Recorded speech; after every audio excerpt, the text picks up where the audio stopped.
Hello, welcome to the channel and welcome to the Nürburgring Südschleife. Everyone knows the famous Nürburgring Nordschleife, of course, and so I thought, why not do a little video about the little sister, the Nürburgring Südschleife, and that's what we do today.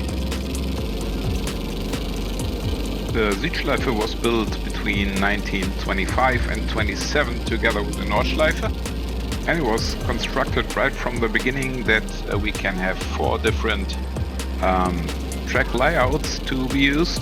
That is, of course, the Nordschleife and the Südschleife in itself, and they could be used together, and the small start-finish loop with the back straight could be used together for small races or testing, named the Betonschleife, which in English means concrete loop.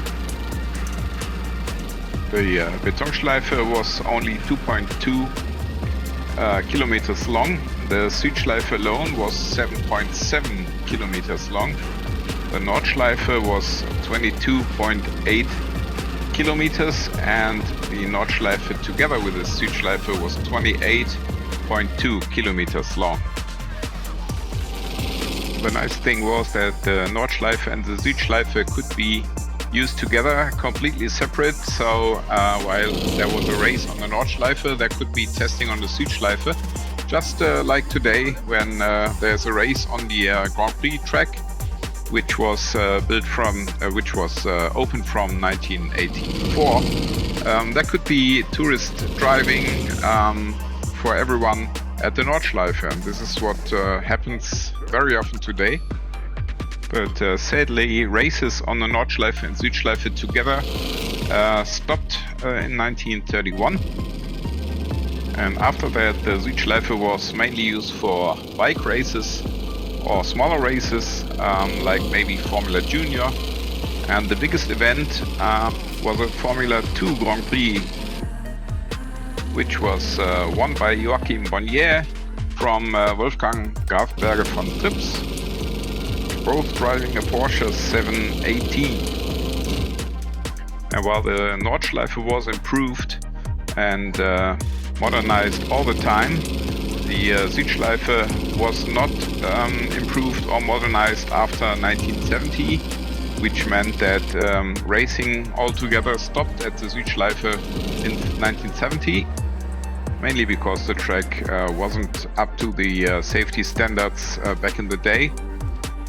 So from then on it was mainly used for testing, while the races took part on the Nordschleife, and actually on the Betonschleife there were races there too, which were very spectacular for the spectators, because from the big grandstands they could basically have a view on the whole of the track. The main start-finish straight and the back straight after the pit buildings.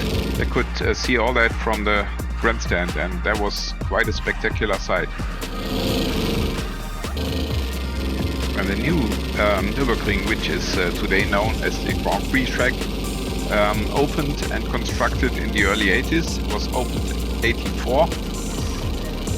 Parts of the Südschleife were sacrificed for the track, for the new track of course, and where the backstraight was from the Südschleife and the Betonschleife, this is where today's pits are located.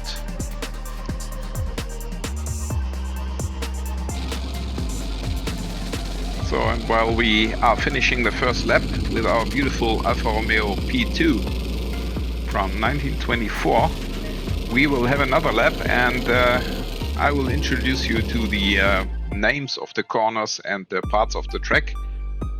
At the upper left corner of your picture, we are now at the start-finish straight. You could see the grandstands in the background, and this is now the corner, the Südkurve, south corner, southern loop, where you can, if you go right here, then you can take the Nordschleife route, or if you go straight on, what we are doing now, you will be at the Südschleife.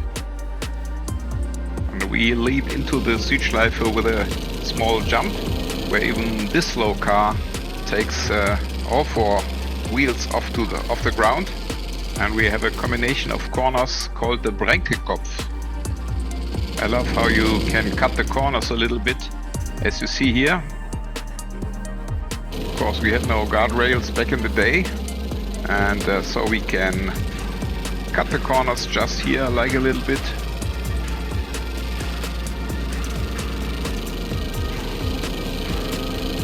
And we accelerate to the next section called the Aschenschlag.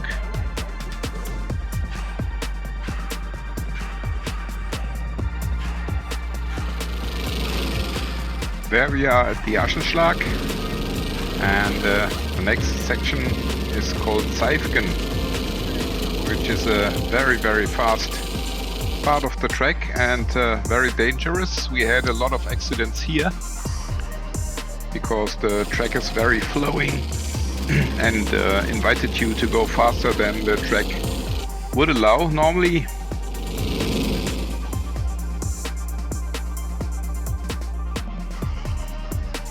Especially this fast section called Boxberg. We are coming up now to the small town of Müllenbach. This is still in place today, and part of the Grand Prix track today is called Nürburgring, which means Müllenbach Loop.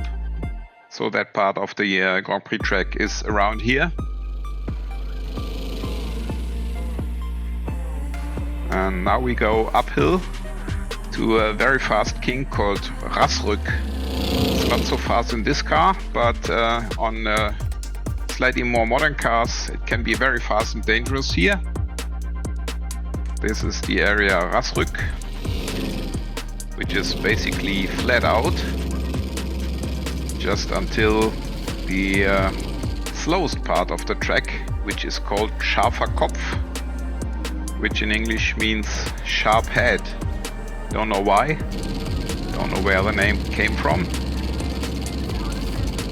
We are coming up to that sharp corner now, and this part of the track still exists and is actually used for the rally Cologne Ahrweiler, which is a well-known rally for youngtimer cars. And this rally is very well known, at least in Germany, because it uses part of the Nordschleife in reverse direction, and that is very unique. And if you ever have tried to drive the Nordschleife in reverse direction, I can tell you it's not easy at all. And now we are on the back straight. Last time for this lap to go flat out, and you have to look for the braking point at the end of the pit building around here. The left-hander has a little bit of banking, which can help you cornering, of course.